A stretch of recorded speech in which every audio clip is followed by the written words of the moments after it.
basically started investing in companies that helped put the silicon in Silicon Valley. And in fact, all we did in venture for the first 25 years was hardware, right? And that basically created, it's the reason why it's called Silicon Valley as opposed to Mines and Code Valley or Enterprise SaaS Valley. It's called Silicon Valley because those are the things that actually have made the biggest mark, right? If you want to think about how impactful, because every one of you guys have something in your pocket right now that only exists because of the work of this early Silicon Valley. But does anybody remember the biggest enterprise SaaS player that started exactly 10 years ago? Right, exactly. That's how impactful those companies are going to be. Like, it's already been 10 years, and you still don't remember that. It hasn't even been that long. But everything else, like, you actually have running in your pocket right now. And this is what it looks like to just go straight at the problem, right? There were some things that they were trying to solve about digital computing. Eventually, there's things that they solved around access to internet, and those were largely solved by doing hardware, and we changed what was physically possible in the world. Now, this is, all zoomed in on venture, but I know a lot of you guys don't work in venture. So let's talk about the larger question of addressing climate. And the way that we have kind of cordoned off a lot of this larger question of addressing climate is basically the carbon markets and that kind of, and we're also looking at potentially having biodiversity credits and all these sorts of things. And all you gotta know for this is that's the landscape. And it doesn't sound actually that much better than the landscape image that I showed you before. And this doesn't look that much better than the enterprise SaaS landscape, right? Like, this is us once again making stuff way too complicated. At the end of the day, it's actually, I only got a couple minutes. I'm just going to jump right to it. Don't do any of this. This is dumb. And also, right? Like the CEO of Vera, the gold standard of this whole thing, resigned in the past year, right? Like, that's kind of, and that was like the most trusted body in the entire thing. Everybody else was less trustworthy. Think about that. The guy who was most trustworthy in the most trustworthy organization resigned because that organization wasn't trustworthy. Whoops. Okay, so we made it too complicated. What would be simpler?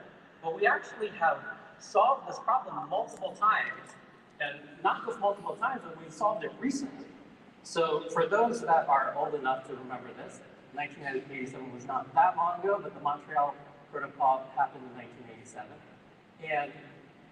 And actually, I'll give you not just one, but I'll give you several, right? So Montreal Protocol had to do with recognizing that there was a big hole that was looking at the ozone, and it was going to threaten basically all of life on Earth if we allowed that hole to keep growing. Sounds kind of familiar, huh? Not only did we succeed in getting rid of CFCs that were largely driving that, in the same time period, this was roughly the same time period that we were phasing out lead from gasoline. This was shortly after we had phased out DDT as a kind of pest control approach, as like broad scale pest control approach. And those are three substances which just don't exist as part of the industrial economy anymore. And we got all three of those done in less than 10 years. Now, Montreal Protocol, and actually the one thing to remember about how we got all this stuff done is they all work on the same basic idea that polluter pays. There wasn't some credit system where if these people have done something virtuous and these people have done some bad thing, and then there's some third party that goes and validates that this is bad enough, and this is good enough, and this is tradable, and then there's a market exchange, and this person wants to put it on blockchain, take 40% of it, right? So other people are laughing because that was your business model, sorry. But no, it was actually really straightforward, which is if you're still using this, here's how expensive it's going to be for you for every ton that you use, every kilogram that you use. And after a number of years, it'll be this expense, and after a number of years, it'll be that expense. And basically, they had targets for the relative usage of CFCs compared to 1987. And they actually allowed industry was already on a big upramp. So they allowed industry to kind of finish their peak up at 150, and then they pushed hard, and within 10 years, we've actually wiped out that substance from industrial usage. Now, the use is, carbon pollution is not going to get wiped out in 10 years, but we can actually do a relatively similar approach and just make the timeline 30 years, right? Just give it a longer timeline, but be serious about the penalties. And if you do want to reward people that are restoring things, then you don't create a credit system because the credit system creates lots of avenues to cheat, basically. You just have a similar system where polluter pays and sequesterer gets paid, right? And those are just separate. There's no trading that happens.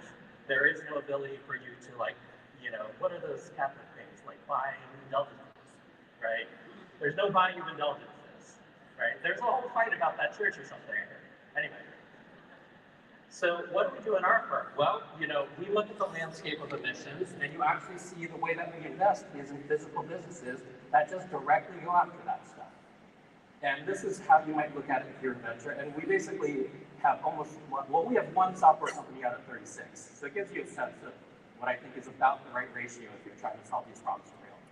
If you are not in venture and you are a big corporation that cares about these same things, don't get mucked up in the credit market. Just focus on insetting. Get really systematic on exactly where the damage, where the emissions are coming from. This is a little bit of a zoom in on IKEA, which already worked on this quite a bit, and you can see most of their bars are actually quite low.